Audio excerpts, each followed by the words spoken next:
Rikthehemi në studio, do të realizojmë tani lidhjen përmes Skype-it me Jeruzalemin. Është gazetari Ibrahim Hussein, I cili na pret atje. Ibrahim, good evening. Good evening. Atëre, si është situata në Jeruzalem ditën e sotme? How is the situation in Jerusalem today? Right now it is calm here in Jerusalem and elsewhere in the occupied Palestinian territories. However, earlier in the day, following the conclusion of the Friday noon prayers, protests were happening in East Jerusalem, occupied East Jerusalem, and elsewhere in the West Bank. The Palestinian Health Ministry is reporting that at least 760 Palestinians were injured during these clashes. Yes, okay, Ibrahim, allow me to translate meanwhile. Pra, Ibrahimi po thotë se në këto momente situata është e qetë si në Jeruzalem ashtu dhe në territoret e tjera palestineze dhe natyrisht I jep lajmin I cili po qarkullon në media për 2 të vrarë dhe 270 të plagosur si pasojë e përplasjeve të ditës së sotme. Mendon se mbas trazirave në Gaza situata do të përkeqësohet, Ibrahim? Pra, do you think that after the turmoils in Gaza the situation is getting worse there? Well, there has been calls for more protests. Protests being planned right now in East Jerusalem, in Bethlehem, and in Ramallah for tomorrow. Qartë, pra parashikohet që të ketë, le të themi, një përshkallëzim ose ndonjë përkeqësim të situatës për ditën e nesërme në Jeruzalem, në Ramallah dhe në territore të tjera. Konkretisht në cilën pjesë të qytetit je tani? In which part of the city are you located now, Ibrahim? In East Jerusalem, occupied East Jerusalem. Pra në territorin e pushtuar palestinez, thotë Ibrahimi, pra në territorin palestinez. How long have you been living there in Jerusalem?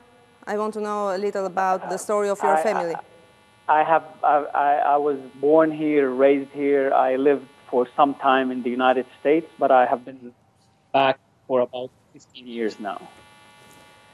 Pra, ka lindur atje dhe duket se ka gjithë jetën e tij në atë qytet. I would like to have your opinion about the future of the coexistence of 3 religions there after President Trump's decision. E pyes Ibrahimin për opinionin e tij, duke qenë një njeri që është lindur dhe e njeh shumë mirë situatën dhe familja e tij është me dekada e vendosur në këtë qytet. Si e shikon të ardhmen e bashkë ekzistencës fetare të 3 besimeve në Jeruzalem mbas vendimit të presidentit Trump për njohjen e Jeruzalemit si kryeqytet I Izraelit? Yes, I'm listening to you, Ibrahim. Yes, this conflict is not entirely about religion. It is not a religious conflict, though some people would like to make it as if it was a religious conflict. Pra, ky nuk është një konflikt besimi. Disa njerëz duan ta trajtojnë si të tillë, por nuk është një konflikt për besimin. Yes. This is a conflict about human rights, about justice. There's an occupation here happening in Palestine. The Palestinian people are living under the Israeli occupation. Qartë, pra, për Ibrahimin ky është një konflikt I cili ka të bëjë me të drejtat e njerëzit. Ai flet që thotë se ka të bëjë pikërisht me territoret e pushtuara palestineze nga ana e izraelitëve. Another question for you, Ibrahim, is that do you think that Trump's decision is going to undermine the peace process there in Middle East? Pra, mendoni që vendimi I ditës së mërkur I presidentit Trump do të minojë deri diku procesin e paqes në lindjen e mesme? Yes, Ibrahim. The peace process was almost dead. Pra, procesi I paqes ishte I vdekur, thot Ibrahimi. Yes. With Trump's declaration of Jerusalem as Israel's capital, he had sent a deadly blow to the peace efforts. Dhe vendimi ishte një, le të themi, një vendim vdekjeprurës, thot për procesin e paqes, vendimi I presidentit Trump për njohjen zyrtare të Jeruzalemit si kryeqyteti I Izraelit. Yes, Ibrahim? Both the Palestinian leadership and the Palestinian people believe that the United States is no longer a mediator, an honest mediator for the peace. Pra, mendimi që ekziston tani në territorin e pushtuar palestinez apo në autoritetin palestinez është që Shtetet e Bashkuara nuk janë më negociatore për sa i përket procesit paqes. The last question, because I don't have more time. Pyetja e fundit. Në fjalimin e tij historik, presidenti Trump ka thënë se, do ta citoj në anglisht, nuk është as më shumë dhe as më pak se njohja e realitetit. Pra, on his historical speech, President Trump said, I'm quoting him, "This is nothing more or less than a recognition of reality." What do you think about that remark of President?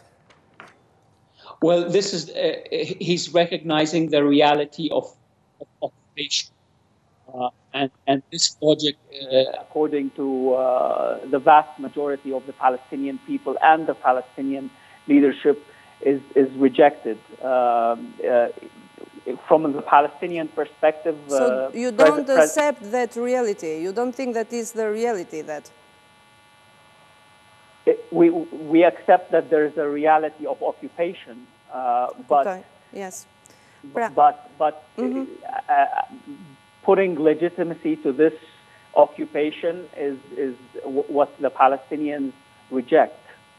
Qartë. Për Ibrahimin ky nuk është një realitet, ky është realiteti i okupimit. Pra vendimi i presidentit Trump duket se është vendimi për okupimin përfundimtar të territoreve në opinionin e Ibrahimit. What do you think? I would like to add yes. one more point, please. Had Trump declared West Jerusalem as Israel's capital and called on a peace process on the basis of a two-state solution and East Jerusalem to be the Palestinian capital, this would have gave a big push to the peace process. Instead, he only said that Jerusalem is Israel's capital. Yes, you have a different point of view. Let me translate that. Ibrahimi thot se nëse do të ishte një vendim historik për paqen, atëherë përse pjesa perëndimore e Jeruzalemit mos të shpallej kryeqyteti autoritetit palestinez në mënyrë që të jepej një hovë pikërisht kërkesës së përhershme të Shteteve të Bashkuara për një zgjidhje me dy shtete të pavarura në lindjen e mesme. And the last question is, what do you think about the future? What do you think that is going to be the solution under those circumstances, Ibrahim? Pra, cila do të jetë zgjidhja nën këto rrethana sipas gazetarit Hussein? Well, this is a very difficult situation. Right now, we do not seem to have a partner that is willing to accept a two-state solution.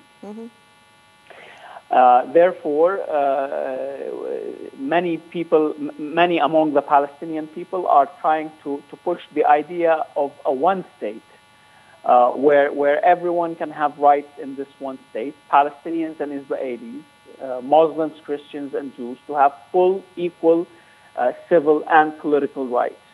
Okay.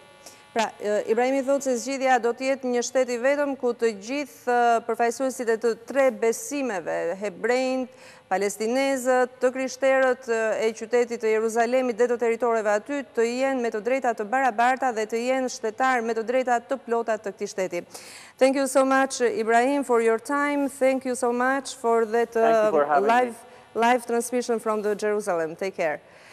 Isha në këtë transmetim të drejt për drejt nga Jeruzalemi me gazetarin Ibrahim Hussein dha opinionet e tij në lidhje me situatën atje. Situata ka qenë e tensionuar, pamjet të cilat ne i kemi ekskluzive të regjistruara gjatë paraditës së sotme mbas lutjes së të premteve tregojnë për qëndrim të forcave policore. Kanë qenë 2 palestinez të vdekur të vrarë deri tani, ndërkohë që janë 270 të tjerë të plagosur. Në këto momente që ne flasim, situata është e qetë, megjithatë nesër pritet një përshkallëzim në territoret palestineze si në Ramallah apo në Jeruzalem, pikërisht pas vendimit të presidentit amerikan Donald Trump ditën e mërkurë për të njohur zyrtarisht Jeruzalemin si kryeqytet të Izraelit.